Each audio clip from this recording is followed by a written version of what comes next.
It's June 23rd, and a federal judge just sentenced a man to 30 years in prison because he moved a box of left-wing magazines out of a house. I'm Rachel, I'm an attorney. This is not legal advice, and I fucking wish it was a joke. But he got the lightest sentence out of 9 people that were convicted of terrorism charges off of an anti-ICE protest that happened outside of Prairieland, an ICE detention facility in Texas. I've been covering this because the conviction happened a few weeks ago. Sentencing happened today.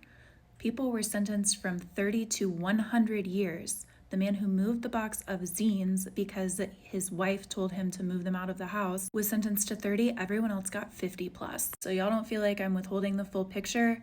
At this protest, there was property damage, and ultimately a police officer arrived and drew a weapon, and one of the people present fired from the woods, hitting the officer in the shoulder. They survived. The guy that fired the weapon was given 100 years, and there was no coordination. The other 8 people who were present had no idea that man was going to fire his weapon. Just as an aside, this is a long-standing problem with felony prosecutions, conspiracy charges, etc. I've talked about it extensively. I'm not going to do it again in this one, but the prosecutors really lean into this idea that these people were in a quote-unquote Antifa cell, which all comes back to this September 2025 presidential memorandum countering domestic terrorism and organized political violence, where the Trump administration invented a category called domestic terrorism because there is no legal designation for domestic terrorism under American law. There is a foreign terrorist organization designation, and it's clear that Trump wants to extend the additional restrictions and ability for prosecution that comes with FTO designation to organizations that he designates as domestic terrorism organizations,